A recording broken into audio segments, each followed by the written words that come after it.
Mas já que nós começamos, boa tarde, senhor querido Bernardino Souto. Tudo bem, meu querido? Estava com saudade do Paracatu Zoom, de fazer programa de rádio, que eu ficava tirando você cedo da cama. Falando, como é que tá, meu querido? Tá tudo bem? Quer dizer, difícil, né? Mas como é que tá aí? Comigo, particularmente, está bem, né? Mas com o país está muito ruim, né? Então, enquanto está ruim com o nosso país, não pode estar bem comigo, né? Não tem jeito, né?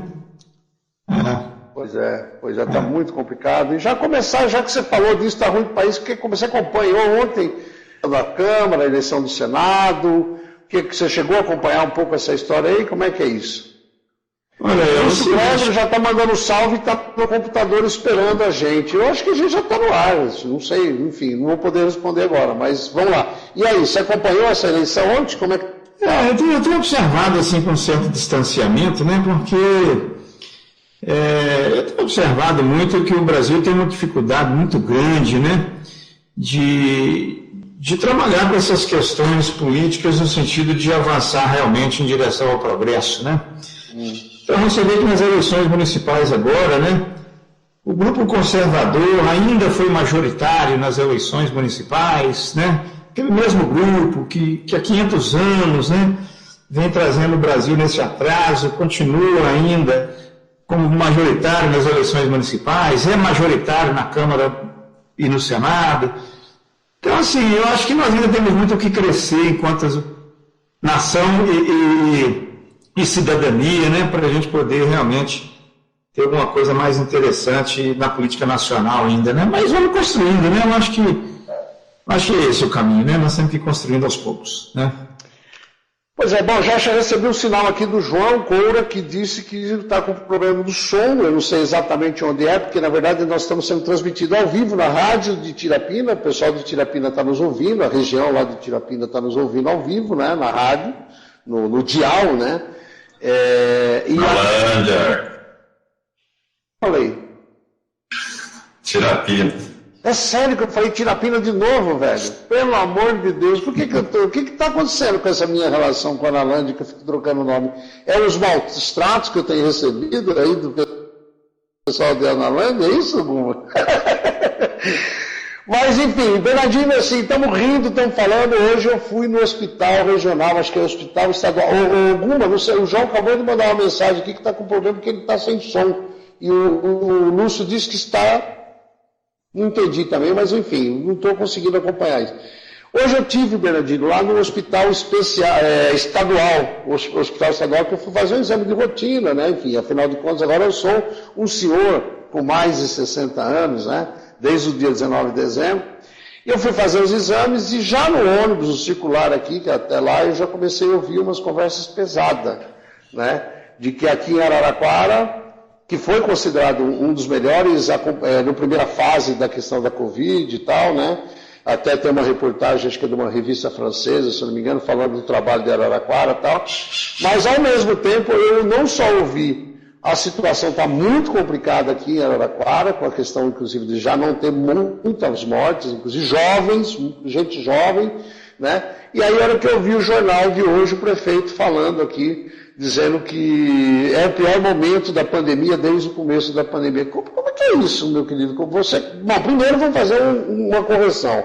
Eu disse que você, na chamada, é coordenador do Comitê de Acompanhamento da Covid da Universidade Federal. Você falou, não tem mais o comitê. Me explica isso e depois a gente vai entrar um pouco nessa situação regional, porque eu tenho certeza que você está acompanhando tudo isso. Bom, o Comitê de Covid da UFSCar, né, de controle do Covid da UFSCar, era um comitê foi criado com atribuições muito restritas, né, e com uma capacidade operacional também muito limitada. Acontece que a dimensão da pandemia hoje ultrapassou a possibilidade desse comitê. Então, o próprio comitê entendeu isso e anunciou para a nova gestão da reitoria a sua autoextinção, considerando que era necessário algo mais robusto do que esse comitê para conseguir, de fato, atender a demanda de controle da Covid no âmbito da UFSCar. A administração superior da UFSCar entendeu e já criou, foi aprovado hoje na reunião do Conselho Universitário, um comitê gestor da pandemia, que é um comitê um pouco mais elaborado do ponto de vista administrativo do que o que existia antes, E esse comitê já vai fazer a sua primeira reunião na próxima sexta-feira, onde ele vai, então, propor ações práticas de combate à Covid numa condição operacional melhor do que a que dispunha o comitê anterior.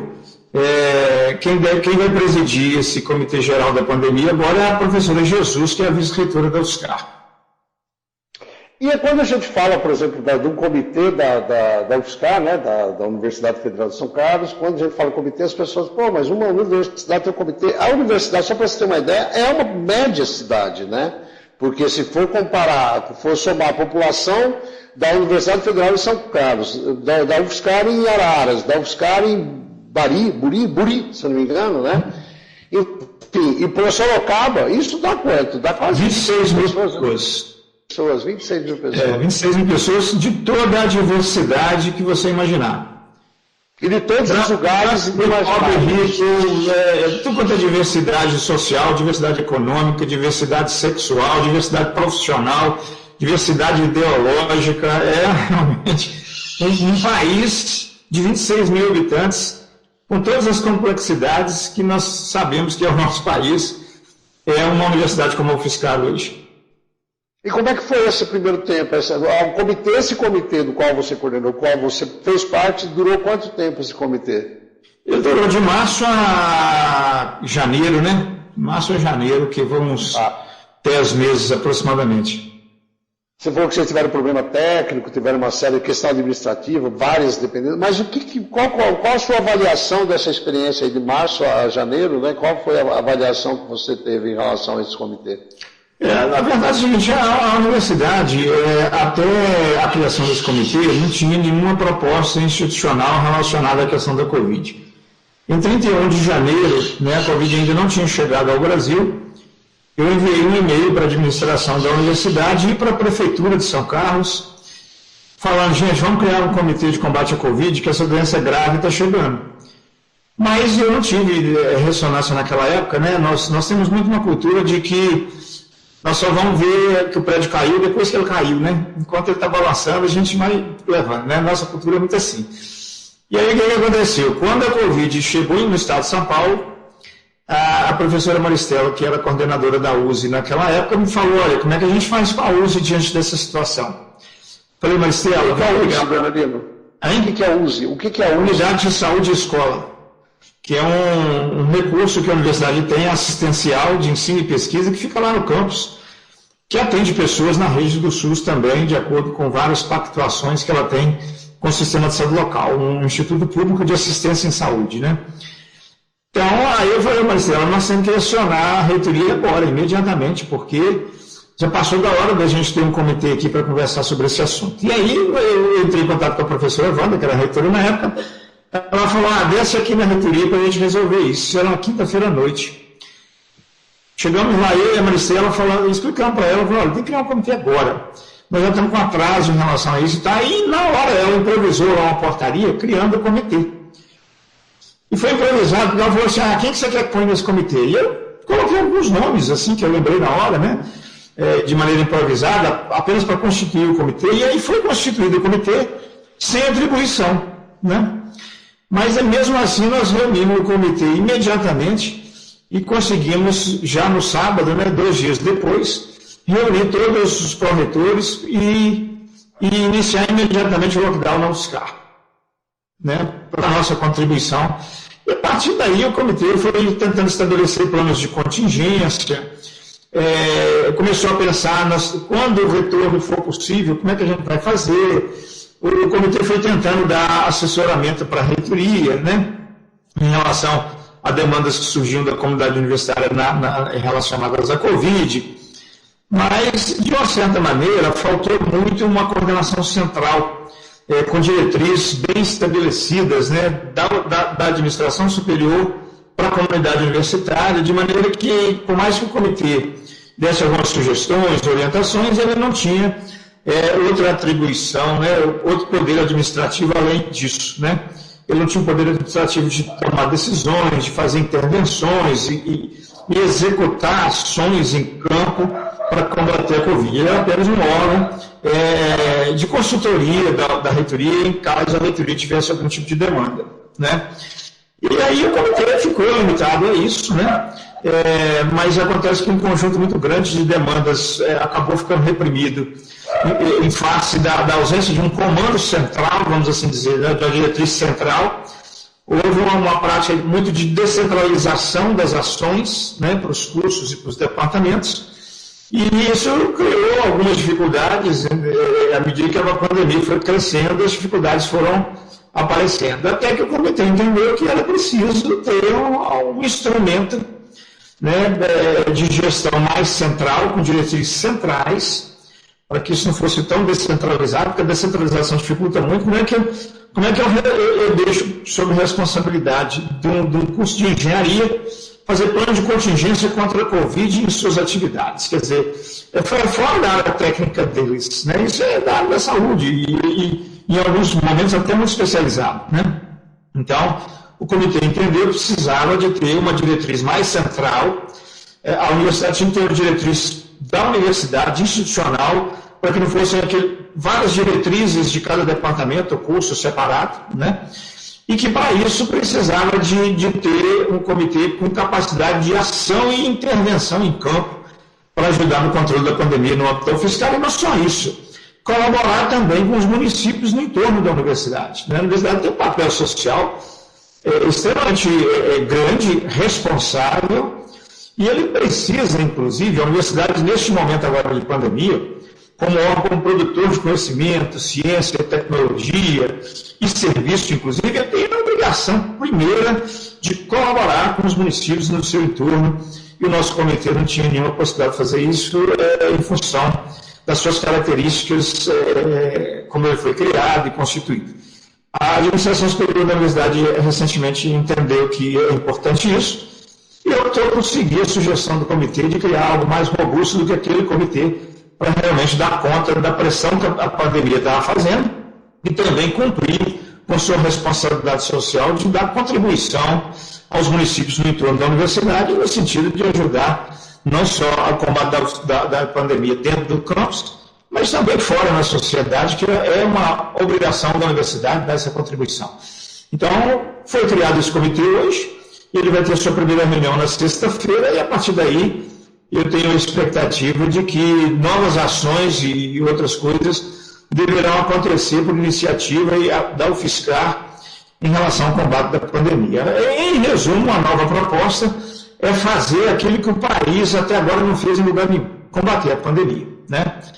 O Brasil fez uma opção por não combater a pandemia, alguns governantes fizeram a opção de ainda colaborar com a pandemia, né, para que ela ficasse pior ainda. E a proposta da universidade é fazer um trabalho no sentido inverso disso, né, de apresentar realmente propostas e ações concretas de combate à pandemia internamente e externamente, que é uma coisa que nunca foi feita em lugar nenhum do país ainda, o estabelecimento de uma política clara de combate à pandemia. Então, é um trabalho arrojado, pesado, vai exigir muito da universidade, mas acho que a função da universidade é assumir um eixo dessa dimensão, ou até maior mesmo, devido ao seu papel como instituição protetora da sociedade, instituição que deve colaborar, inclusive, para o bem-estar da sociedade, né? Então, a minha expectativa agora é que isso vai ser possível, não vai ser fácil, né? Mas a função da universidade é isso mesmo, é aceitar desafios duros e contribuir para a solução de problemas difíceis, né? Então, estou com essa expectativa, eu acho que a gente vai conseguir algum avanço nesse sentido, né? Mas num momento muito tardio, né? Nós já deveríamos ter feito isso há um ano atrás, a pandemia já está numa situação assim, muito mais difícil de controle, né? E é isso que você ouviu da situação de Araraquara, quer dizer, no país inteiro a epidemia está totalmente fora de controle, o país ainda não tem nenhuma proposta e nem prática de ação para combate à pandemia, né? O melhor que nós temos é isso que eles chamam de Plano São Paulo, que é um plano para não combater a pandemia, mas apenas minimizar a congestão e a sobrecarga hospitalar, né? Então, é um plano que evita a sobrecarga hospitalar, mas tem um impacto baixíssimo na mortalidade por Covid, nenhum impacto na incidência por Covid, né? Ele apenas dilui no tempo o estrago que a Covid poderia fazer no prazo curto, esse plano dilui ao longo do tempo para que esse estrago aconteça praticamente da mesma forma, só que mais diluída no tempo, para que não sobrecarregue o sistema de saúde e isso possa trazer, consequentemente, maiores pressões políticas, sociais e econômicas. Mas é um plano claro, né, para evitar que as pessoas fiquem doentes por Covid, um plano claro para evitar que as pessoas precisem de hospital e para Covid, para que as pessoas precisem parar no CTI, onde a mortalidade por Covid é em torno de 30% ou mais, né, dentro de uma ventilação mecânica, por exemplo. Não existe um plano nacional relacionado a isso. A prova está aí, né? 220 mil mortos, né? 9 milhões de doentes e a epidemia ainda em ascensão, sem uma perspectiva de quando é que nós vamos sair dessa situação, né? Porque, de fato, nenhuma medida de controle da pandemia foi adotada até agora. E aí a nossa intenção é tentar fazer propostas nesse sentido. Bom, quando você diz que, quando a gente falou aqui, apresentando a universidade, para quem não conhecia a Universidade Federal de São Carlos, que ela está ligada a várias cidades, né? Por exemplo, aí São Carlos, Araras, Sorocaba, Buri, e você fala, são duas questões, por exemplo, a questão da pandemia mesmo, né? De lidar com ela, de tratar com ela, e ao mesmo tempo de você pegar governantes que não têm qualquer perspectiva, não têm qualquer interesse, ou não têm qualquer visão de poder avançar em algum processo de interlocução. No caso de vocês, nessa experiência que vocês tiveram anteriormente, né, como é que foi a relação de vocês, enquanto comitê da universidade, com as cidades, por exemplo, do entorno dessas universidades? Houve uma sintonia, houve uma troca, vocês foram procurados, enfim, como é que se deu essa relação universidade e a cidade, que a gente sempre fala dessa liga, né? Houve um prefeito aqui em São Carlos que rompeu a relação, formalmente, né, a relação da universidade, a relação institucional da universidade com o município, e nós passamos a tentar fazer essa relação no âmbito da informalidade e de maneira não institucional. E mantivemos assim até agora, o que é, de certa forma, muito frágil. Me parece agora, inclusive, que a nova gestão da UFSCar quer voltar a ter uma relação mais institucional, mais comprometida, tanto da prefeitura com a universidade quanto o inverso, né?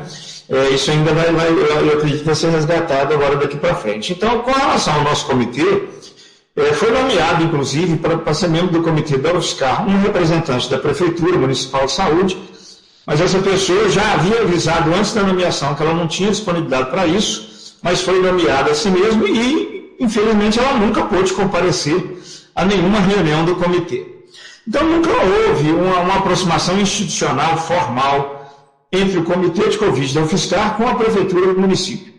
Eu, particularmente, né, como um cidadão comum que tem formação na área, ofereci, né, apoio à gestão municipal aqui e outras coisas, não só eu, mas outros grupos, né, tem um grupo que eu participo aqui, um grupo muito interessante, que é o grupo Complexidade e Inteligência para o Controle da Pandemia, né, que é um grupo multiprofissional, tem gente de vários lugares do país, um grupo muito interessante. Nós juntos fizemos propostas para a Prefeitura Municipal de Saúde. Nós não tivemos um avanço importante, né, nessas propostas. Agora, recentemente, o Conselho Municipal de Saúde de São Carlos pediu novamente algum apoio em função da gravidade que a situação está. Esse apoio foi novamente apresentado ao Conselho Municipal de Saúde. Nós estamos aguardando os próximos encaminhamentos, mas está muito frágil ainda, né, o trabalho conjunto entre a Prefeitura de São Carlos e a UFSCar em termos de combate à Covid, né? Existe o Hospital Universitário, tem feito um trabalho assistencial muito importante, aumentou inclusive o número de leitos e outras coisas. Foi uma parceria interessante com a Prefeitura isso, né? Muito boa, mas no âmbito da vigilância em saúde, no âmbito do combate à pandemia, e não só em relação à questão assistencial, essa relação ainda é uma relação frágil, né? Que ela ainda não produziu aquilo que ela seria capaz de produzir por meio de uma relação um pouco mais consolidada, mais estruturada, mais formal ou mais institucional. Mas eu acredito que o novo Comitê de Gestor da Pandemia da UFSCar vai fazer essa proposta para o município, né? Nós conseguimos um avanço muito interessante com a Diretoria Regional de Saúde de Araraquara, que que cobre 24 municípios, né? A Diretoria Regional de Saúde de Araraquara interessou muito pelas mesmas propostas que haviam sido feitas pela Prefeitura de São Carlos e fez várias reuniões com os prefeitos, com os profissionais da saúde desses 24 municípios.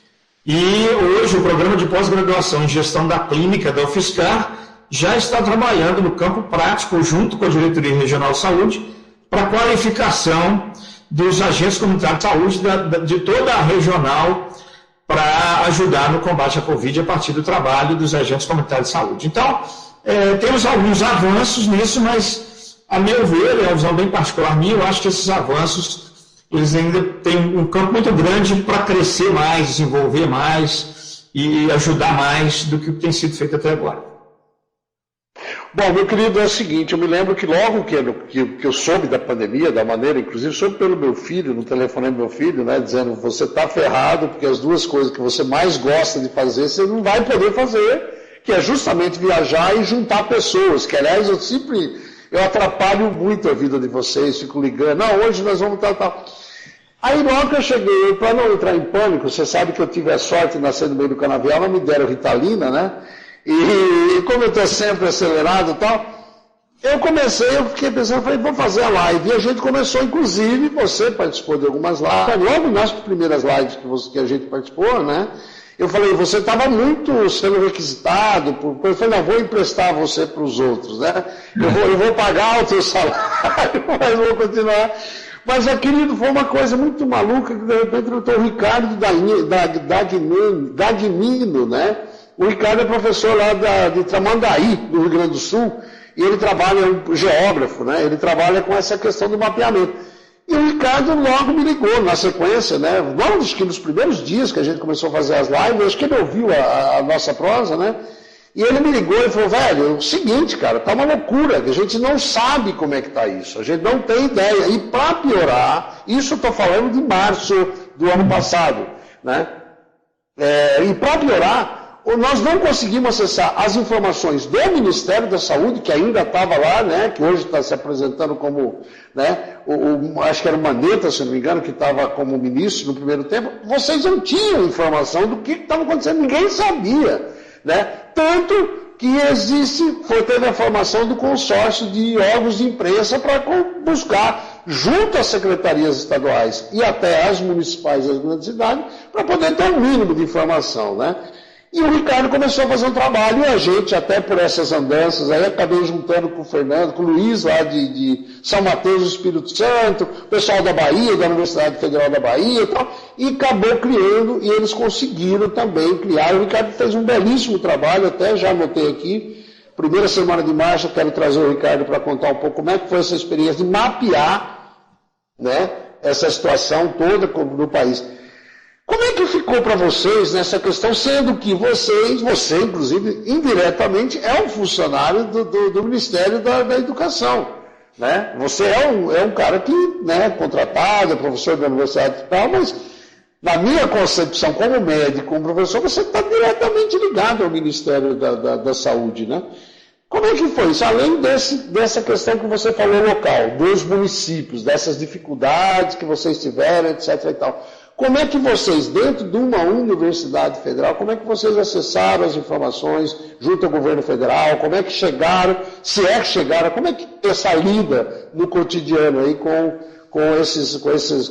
quem deveria estar respondendo por essas pautas, né? Na verdade, assim, a nossa relação com o Ministério da Saúde é muito difícil, né? Porque um grupo de técnicos dentro do Ministério da Saúde, bastante responsável e interessado no combate à pandemia, encontrou a oposição do governo federal, né, do Poder Executivo, né? E todos nós, cidadãos brasileiros, né, temos vivido isso, né? Então, nós, profissionais da área e cidadãos, tivemos que começar a articular estratégias próprias de combate à pandemia, e não só de combate à pandemia, mas de combate, inclusive, a uma posição do governo federal de utilizar a pandemia para intensificar o projeto de destruição do país, né? Então, nós temos duas frentes de luta, né? Uma luta política e uma luta técnica, que é relacionada à questão da Covid. E a luta política nos causa um desgaste muito grande, uma perda de tempo muito grande, dificulta inclusive o nosso trabalho em relação à Covid, né? O Ministério da Saúde ele tentou falsear dados, mentir dados, indicar ações não baseadas em evidência científica, né? Então, a atitude do Ministério da Saúde, né, de uma maneira geral, né, do governo federal, ela foi e tem sido uma atitude bastante desonesta com a população em relação à questão da pandemia. Então, na verdade, nós começamos a fazer contatos entre nós, né, cientistas, pesquisadores do mundo inteiro, né, profissionais de saúde, serviços de vigilância em saúde dos municípios, imprensa, e começamos a construir as nossas próprias estratégias como se nós não tivéssemos Estado. Né? Nós somos uma nação sem Estado, né? Um país sem governo, e ainda sendo bombardeado, né, pelo inimigo, que é o próprio governo. Então, nós tivemos que criar essas estratégias. Então, nós passamos a utilizar informações que vinham de organismos internacionais, que para alguns deles o Brasil era obrigado a fornecer, por exemplo, a Organização Mundial de Saúde. Então, ainda que o Brasil quisesse esconder de nós, ele não podia esconder da Organização Mundial de Saúde, né? Então, nós começamos a buscar, junto à Organização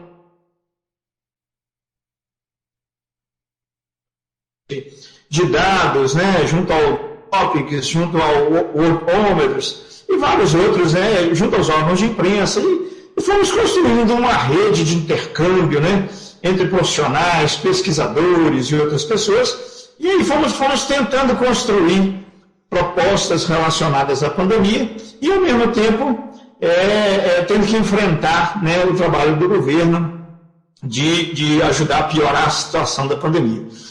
Então, na verdade, essa união, né, que hoje, felizmente, esses meios de comunicação modernos aí nos ajudam muito nisso, e começamos a compartilhar trabalho científico, dado epidemiológico, ideias, propostas, experiências, e aí foi mais ou menos consolidando um trabalho assim, né, e até hoje nós temos trabalhado desse jeito, né, porque nós não podemos, há pouco tempo, recentemente, né, agora em janeiro, o Ministério da Saúde colocou de novo na sua página uma mentira, né, sobre o uso da cloroquina e outras coisas, quer dizer, então até hoje nós estamos tendo que trabalhar dessa forma, né, porque o que o Ministério da Saúde, de certa maneira, tem feito, ele tem nos atrapalhado muito no combate à pandemia, né, então se uma ou outra coisa ele ainda faz, por muita pressão, né, muita pressão política, muita pressão social, porque de outro modo, a postura ainda governamental é de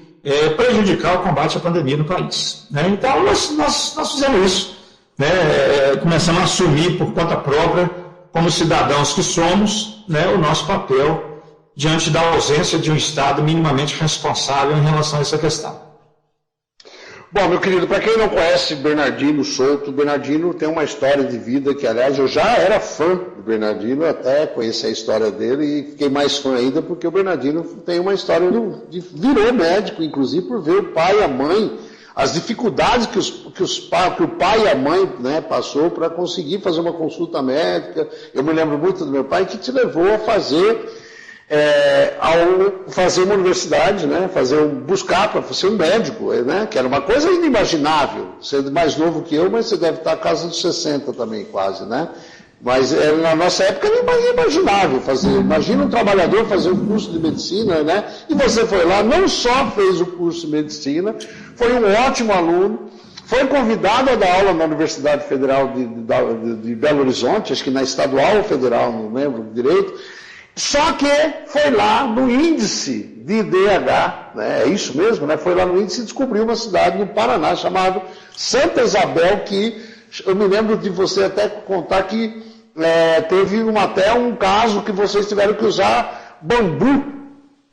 Eu acho que uma pessoa tinha quebrado a perna, e vocês fizeram uma das coisas mais significativas enquanto política pública de saúde, que foi a conferência municipal que vocês realizaram lá na década de 80, se eu não me engano, isso, né? Começou na década de 90. E você fez esse trabalho. Meu querido, ontem me fizeram uma pergunta, eu que não sou médico, eu que não tenho esse histórico que você tem, Me fizeram uma pergunta aqui, fazendo teste, inclusive, no programa do Guma. Ele me fez uma pergunta e falou assim: você já tinha vivido uma situação tão complicada, ou se uma pandemia, você já tinha enfrentado uma situação tão complicada desse jeito, meu querido? Eu queria saber, assim, como é que foi você, com todo esse histórico, com toda, né, receber primeiro a notícia, lidar com ela e enfrentá-la. Como é que é isso? Conta um pouco dessa tua alma. Olha, eu vi o seguinte, uma situação pandêmica dessa é uma experiência nova para mim também, né? Como para todos nós, né? Se eu tivesse vivido a experiência de 1918, eu poderia dizer que não seria uma experiência nova. Mas, como eu não sou tão velho assim, é uma experiência nova, né? Essa pandemia aqui, né? Mas uma pandemia dessa, numa situação política tão miserável como a que nós estamos vivendo no país hoje, essa realmente é extraordinária, né? Eu já vivi situações no país, né? Eu já trabalhei em lugares de pobreza extrema, né? de pobreza indescritível, né? Já tive que assinar atestado de óbito de crianças que morreram literalmente de fome, né? E não foi uma vez só, não. Então, essa experiência que eu tive nesse Brasil, né? Que ainda está aí, né? Esse Brasil ainda continua aí, esse Brasil pobre, miserável, né? Continua aí, né? Ela já havia sido uma experiência de guerra, como assim dizer, né? Uma experiência de guerra, uma experiência difícil, né? Essa pandemia agora, eu acho que ela é uma experiência difícil, do ponto de vista técnico e científico, né? Não é uma situação simples, esse vírus é um vírus completamente novo, completamente diferente de tudo que a ciência conhecia, né? Ele tem uma ação no organismo biológica completamente diferente da ação de qualquer outro que a gente conhece, né? Então é um desafio muito grande, né? Agora, o desafio maior é estar vivendo essa pandemia numa conjuntura política que é destrutiva desse jeito, né? Se nós estivéssemos vivendo, tanto no mundo quanto no país, uma conjuntura política mais solidária, mais humanizada, né? Menos capitalista, selvagem, essa experiência talvez fosse bem menos traumática. Talvez a gente ia conseguir avançar muito mais rapidamente, já estamos fazendo milagre, chegar com uma vacina com um ano, menos de um ano, conseguir alguma vacina, né? Com todas as limitações e dificuldades, mas isso é um verdadeiro milagre na história da ciência. Você imagina se nós estivéssemos vivendo num mundo mais solidário, num mundo mais ético, num mundo que pensasse mais na equidade, na justiça, nós teríamos feito muito mais do que esse milagre da vacina para combater a pandemia. Então, é uma experiência realmente ímpar. Eu só vou conseguir descrever isso no futuro, depois que tudo isso passar, e eu conseguir olhar para o passado e refletir sobre o passado sem estar no olho do furacão, né, que é isso que nós estamos hoje, né, tanto sobre essa questão política e social, quanto essa questão da pandemia, né? Na verdade, a pandemia, a causa dela é o nosso modo de vida em sociedade. Os efeitos que ela está causando são produto do nosso modo de vida em sociedade, e as consequências dela serão produtos do nosso modo de vida em sociedade. E nós estamos muito resistentes em mudar o nosso modo de vida em sociedade. Essa resistência dificulta o enfrentamento da pandemia, né? Porque esse enfrentamento da pandemia agora e no futuro, ele só vai ser produtivo se nós mudarmos o nosso modo de vida em sociedade. Se nós passarmos a viver numa sociedade menos individualista, mais ética, menos selvagem do ponto de vista capitalista, uma sociedade mais humanizada, uma sociedade com menos ódio, né? Então, essa experiência, ela só vai ser uma experiência exitosa se a gente fizer essas mudanças que nós estamos precisando fazer, né? E, lamentavelmente, o grande capital internacional já avisou que não vai pagar a conta da pandemia, né? Então, eles já estão avisando que definitivamente não tem o menor interesse por mudar nosso modo de vida em sociedade. Então, nós vamos ter que fazer algum movimento em relação a isso, porque senão essa pandemia não só vai persistir, como outras virão, né? A partir da destruição das matas, da destruição da natureza, que é isso que faz o vírus vir em busca da gente, né? E fazer esse estrago todo. Então, nós ainda estamos construindo essas reflexões, né? Eu não tenho uma resposta pronta para te dar o que significa, o que significou isso para mim, como profissional, ou para nós, enquanto cidadãos, que nós estamos construindo essas percepções ao longo da trajetória da pandemia. Mas eu acho que num futuro breve, talvez a gente já possa olhar para a pandemia como algo um pouco do passado e aí fazer uma reflexão um pouco mais elaborada, né, a respeito do significado disso. Mas me preocupa muito mais a contingência social e política do que a pandemia, porque se a gente tiver uma condição social e política de melhor qualidade, mais humanizada, a pandemia ela se transforma num problema bem menor. Ela passa a ser um problema só técnico e científico, mas hoje ela está sendo um problema muito mais político e social do que técnico e científico, né? E aí a gente precisa realmente de uma união nacional, de toda a cidadania, de todo o gentio, né? Para juntos travarmos uma luta por um outro modo de vida em sociedade que permita, inclusive, a ciência e a tecnologia dar uma resposta mais dura do que já está dando em relação à pandemia. Porque por mais que a ciência e a tecnologia apresente respostas, se a distribuição e o acesso a essas respostas, a esse produto científico e tecnológico, for injusto, for desonesto, não for por equidade, como é tudo nesse país, não adianta esse avanço tecnológico e científico se ele então não puder ser distribuído com justiça para todo mundo, né? Para que a gente possa então combater a pandemia, né? Nós estamos tentando fazer isso com a vacina, fazer um trabalho por equidade, um trabalho baseado em evidência científica, e já estamos enfrentando, né, as reivindicações de determinados setores corporativos que querem privilégio no acesso à vacina e outras coisas. Então, quer dizer, nós precisamos lutar contra esse tipo de modelo social, por um modelo social mais humanizado, mais justo, para que o próprio produto da ciência e tecnologia tenha eficácia e eficiência em ajudar a combater a pandemia, porque senão não adianta muito produzir ciência e tecnologia se ela é distribuída de maneira injusta, de maneira irresponsável ou de maneira comercial, né? Se for assim, não adianta a gente continuar investindo, trabalhando duro na ciência e tecnologia, porque o produto de ciência e tecnologia é o patrimônio da humanidade, né? E eu sou contra, inclusive, patente no produto da ciência e tecnologia, que isso é para servir a humanidade. Isso não pode ser uma coisa cuja prioridade seja o negócio, né?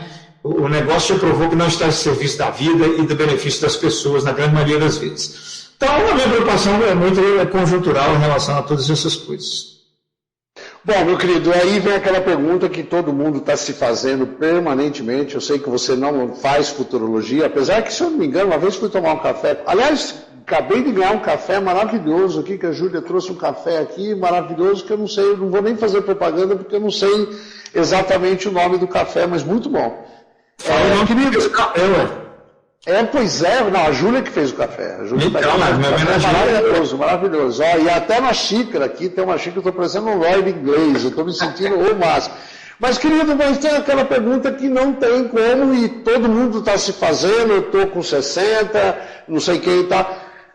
Aí tem muita gente que fala, cara, eu não vou conseguir tomar essa vacina esse ano, eu já esqueci, 2021 vai ser a mesma condição, nós não vou conseguir. A moçada, inclusive, que aliás, no caso aqui de Araraquara, é uma moçada muito nova que está sendo atacada, porque eles já tem gente falando em segunda etapa, aí, ou segunda via, ou segunda... Eu até depois ali usei cepa como referência, não sei se é a segunda cepa mesmo, né? Primeiro, explica pra gente o que é essa segunda cepa e vamos tomar essa vacina esse ano? Olha só eu pedindo para você fazer futurologia, meu querido. Até que isso que você perguntou não é difícil, não.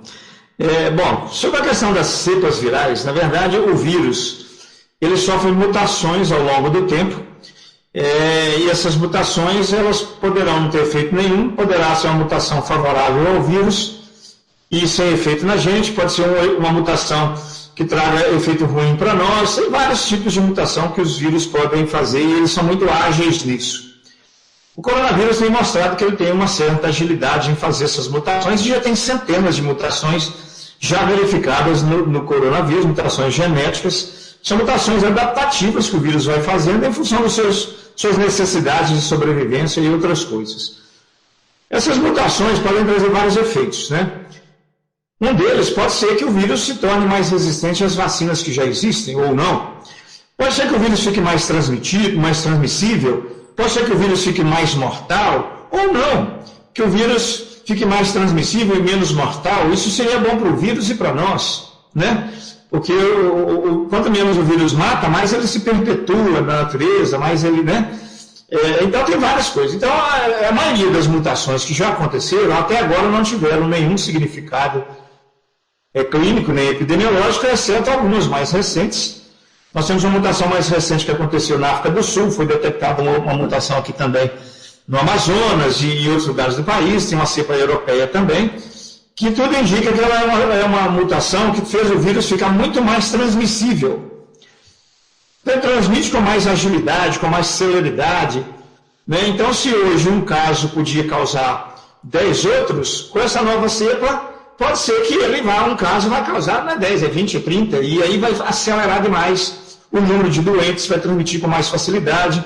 Isso significa que as medidas preventivas que nós usamos vão ter que ser radicalizadas. Porque se o vírus é mais transmissível, nós vamos ter que endurecer mais ainda o isolamento social, vamos ter que endurecer mais ainda o uso de máscara. Pode ser que daqui para frente a gente vai ter que começar a usar máscara de melhor qualidade do que nós estamos usando. Pode ser que a eficácia da vacina fique reduzida, né? Essas observações já têm aparecido em alguns lugares do mundo. Então, é uma faca de dois gumes, porque quanto mais o vírus se replica, quanto mais doentes tem na comunidade, mais chance do vírus sofrer mutação. Então, quando a gente não controla a pandemia, igual o caso do Brasil, deixa a pandemia correr solta desse jeito, nós favorecemos as mutações virais. Nós contribuímos para que possa surgir resistência contra a vacina. Nós contribuímos para que o vírus possa sofrer uma mutação mais perigosa.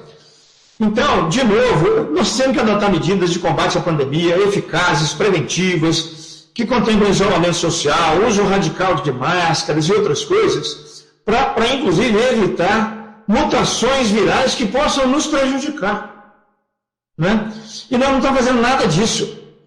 Tudo que nós estamos fazendo até agora é a favor do vírus, exceto a vacina, e que o vírus já está tentando alternativas de driblar a eficácia da vacina, e parece que em alguns casos ele conseguiu não eliminar o efeito, mas talvez prejudicar o efeito. Nós já temos uma vacina agora que foi testada na Europa com uma eficácia, na África do Sul com uma eficácia muito menor. Será que já é o vírus mutante da África que já está fazendo uma redução da eficácia da vacina? Não sabemos, mas nós temos que ficar atentos em relação a isso, porque isso pode acontecer. Então esse é um aspecto. O outro aspecto é vacina é uma coisa e vacinação é outra. A vacina é aquele líquidozinho que eu tomo que enfia aqui no meu braço. A vacinação é toda uma estratégia política de distribuição da vacina, que ele está muito mais interessado em diminuir o vírus na população e diminuir as mortes por Covid do que me imunizar individualmente. E esse tem que ser mesmo o interesse da vacinação. A vacinação tem que ter como objetivo, nós vamos diminuir a circulação do vírus na cidade e nós vamos evitar que as pessoas morram de Covid. Se a vacina cumprir esse papel, não importa se eu particularmente, individualmente, fiquei vacinado ou não. Porque eu ficando vacinado ou não, e a vacina de Coronavac, por exemplo, se ela for aplicada em mim, tem 50% de chance de eu ficar imunizado e 50% de chance de não ficar, é um cara por outro. Mas não importa, se essa vacina conseguir diminuir que o vírus fique andando pela cidade afora e diminuir que mesmo se eu ficar doente eu morra, esse espetacular já está valendo. E a vacina Coronavac está prometendo isso, né? Então, as outras vacinas também. Então, o que acontece? Eu tenho que correr atrás da vacina, não é pensando, deixa eu me vacinar para eu não morrer de Covid. O pensamento não pode ser esse. O pensamento tem que ser o seguinte: eu vou correr atrás da vacina, porque se eu correr atrás da vacina, é mais um vacinado que vai ajudar a diminuir o vírus na população e que vai ajudar a morrer menos gente. Então eu vou estar colaborando, não é só comigo, eu vou estar colaborando com a sociedade, vou estar colaborando para não morrer outras pessoas. E na hora que eu vou para a rua sem necessidade, na hora que eu deixo de usar máscara, eu estou fazendo o inverso. Eu estou colaborando para que o vírus circule muito mais, que mesmo que não aconteça nada comigo, eu estou ajudando o vírus a circular na sociedade, na comunidade, E esse vírus pode agora, eu ajudei ele a circular, e mesmo que ele não faça nada comigo, lá na frente ele vai pegar alguém vulnerável e vai matar. Então, na hora que eu fui para a rua sem necessidade, na hora que eu não tomei a vacina, na hora que eu não usei a máscara como eu deveria ter usado, eu estou colaborando para matar centenas de pessoas por Covid. Então, eu também passo a ser um cúmplice dessas mortes. Então, eu tenho que ter isso na minha consciência, na minha responsabilidade ética, social, humana, né, na hora que eu descubro. Então, se o governo já está fazendo um trabalho genocida, eu não posso colaborar com isso. Né? Então, o que acontece? Não tem vacina para todo mundo, e esse é um problema não só local, mas um problema mundial. O governo brasileiro não fez nenhuma programação sobre a vacina no momento mais precoce, deixou para fazer isso de última hora. O próprio governo brasileiro e só não está insistindo ainda contra a vacina explicitamente, grosseiro, né, politicamente incorreto. Mas esse governo o tempo todo ele trabalhou contra a vacina. Né? Então hoje o Brasil está passando dificuldades, que são dificuldades não só nacionais, mas são dificuldades mundiais, mas aqui essas dificuldades estão intensificadas por causa da irresponsabilidade do governo federal em relação a essa política. Mas nós estamos tentando compensar isso, planejando uma estratégia de vacinação, que a prioridade é diminuir a circulação do vírus e as mortes, e não necessariamente imunizar individualmente uma pessoa. Então, como o estoque de vacina é pequeno e nós precisamos seguir um planejamento estratégico de diminuição da circulação do vírus, realmente vai ter gente que não vai ter vacina esse ano, porque não vai ter vacina para todo mundo esse ano. Né? Então, mas se a maioria se grande parcela da população, principalmente a população que ajuda a circular muito o vírus, for vacinada, mesmo se eu não for vacinado, eu estou sendo protegido. Então, se eu não posso ser vacinado, mas se um outro companheiro que pode ser, que vai, eu vou incentivar ele aí, porque quando ele é vacinado, me protege também. Porque vacinando ele, eu ajudo a diminuir a circulação do vírus, e diminuir a circulação do vírus me protege. Então, eu não posso ter, novamente, uma visão individualista em relação a essa questão da vacina. Eu tenho que enxergar a vacinação como uma estratégia coletiva, de saúde pública, e que o benefício coletivo que ela pode trazer, vai trazer benefício para mim. E aí eu vejo um monte de gente, não, mas eu também sou prioridade, porque eu sou isso, eu sou aquilo. Eu também sou prioridade. Né? Sem pensar que a empregada doméstica que não pode trabalhar é prioridade, porque senão ela passa fome. Né? Que o lixeiro que coleta lixo na rua é prioridade, porque a profissão dele é de risco, ele coleta lixo hospitalar. Né? Mas, não, eu sou promotor de justiça, sou juiz, trabalho com o povo, eu tenho que ter prioridade. Não, eu sou, né, uma outra coisa aqui, eu sou professor universitário, eu tenho que ter prioridade. Não pode ser assim. Pois é, mas nós estamos num país onde, normalmente, o que se diz, a gente foi fundado em cima... Tem até um livro que eu estou buscando aí, que eu estou tentando achar, que é o tal do empreendedorismo do ódio, né? Todo mundo fala de empreendedorismo, essa coisa. Bom, meu querido... a engenharia do caos, né? Já existe engenharia do caos. Exatamente. Exatamente. Bom, a gente agora tem aí mais uns 3 ou 4 minutos para encerrar. Eu tenho aqui pelo menos umas 250, né, perguntas para você. Inclusive me pediram para perguntar para você a respeito dessa segunda cepa, né, assim que fala, que está vindo, que está atacando muitos jovens e tal.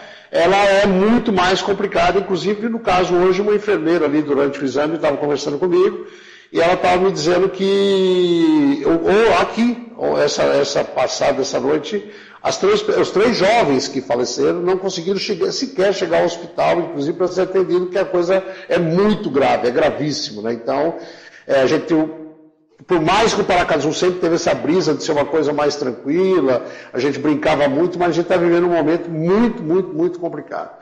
Bom, eu quero agradecer profundamente a tua participação, porque você, para a gente aqui, é um Paracatus único, histórico já, né? Apesar de ser tão jovem, né? Tão menino, né? Está aqui com a gente. Quero agradecer a sua disposição, inclusive, de mudar isso a agenda, para poder conversar com a gente e fazer esse primeiro papo, né?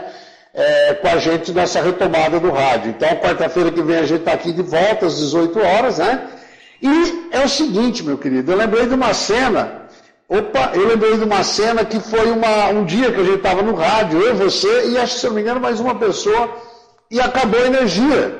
E nós ficamos dentro do rádio, fizemos o programa, inclusive sem ser transmitido, né? Então, eu quero sempre agradecer a tua presença e dizer que nós vamos chamar, se for necessário, não só aqui no Paracatu, mas o Guma também tem muito contato contigo, ele que está coordenando a rádio agora, que está fazendo toda essa retomada da rádio, para a gente é fantástico, né? O trabalho que ele está fazendo é muito bacana. E, enfim, então, eu quero agradecer profundamente. Você tem 1 minuto e 45 centavos para fazer a sua despedida e falar o que eu não perguntei, ou, enfim, comentar alguma coisa aí que eu deixei de falar e que você acredita que é importante. Vocês voltam com o comitê a partir de quando? Você falou amanhã, é isso não? Sexta-feira, eu acho que vai ser a primeira-feira. Sexta-feira. Então, vamos falar também um pouco disso. Acho que tem outros programas, tem o programa do Guma, tem outras que vão ver. A gente vai acompanhar esse seu trabalho de vocês, né? Eu estou tomando aí a liberdade de atravessar, mas assim, tenho certeza que o Guma também está muito ligado nisso e vai botar isso em outra programação. Querido, seus 2 minutos. Geralmente davam 1 minuto, eu dou 2, eu sou bacana. Vamos lá, querido, fazer o seu encerramento dessa primeira... Eu quero agradecer muito a oportunidade, né? Eu vejo esse trabalho que vocês estão fazendo aqui no Paracatu como um trabalho social, de utilidade pública, né?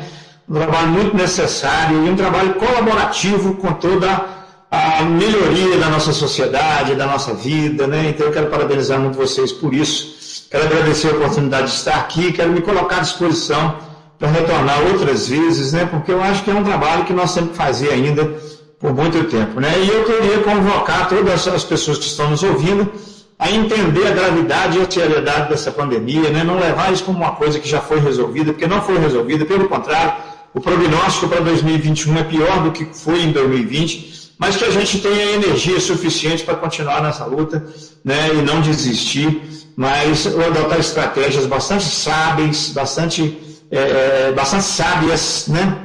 Bastante ágeis no controle disso, porque nós temos ainda muito trabalho pela frente, né? Muito bem, meu querido, então a semana que vem estamos de volta aqui do Paracatu, tem outros programas, acompanhe a programação aí, o site a gente vai estar colocando, inclusive essa nossa prosa já vai estar no YouTube também, né? Pessoal que não acompanhou e que quiser, com certeza, muita gente que vai querer ver essa prosa, e a gente volta quarta-feira que vem, então às 18 horas, e falando um pouco com o Lúcio Gregor, nosso querido Lúcio Gregor, irmão do coração, né? Que foi que pensou a tarifa zero. Então nós vamos conversar um pouco dessa... Agora tem uma nova moda, Bernardino. Na década de 90 era a flexibilização dos direitos trabalhistas. Está numa onda de flexibilização, é uma palavra tipo um pé na bunda, né? Isso chama neoescravidão. Neoescravidão, concordo plenamente. E aí agora estão falando dos direitos civis, que o direito de agora uma pessoa de 60 anos é o que alguns prefeitos aí estão tentando acabar com esses direitos, com essas conquistas que a gente teve. Meu querido, como sempre, te amo profundamente, fundo do coração, né? Uma pessoa que, né, tem uma admiração muito grande, faz um trabalho, para mim, essa seriedade muito ativa. Um grande beijo, meu querido, um grande beijo, muito obrigado pela sua participação. Um abraço. E a gente volta, então, a semana que vem, na quarta-feira, às 18 horas, em ponto, né? Um grande abraço para todo mundo, até quarta-feira. Tchau, tchau.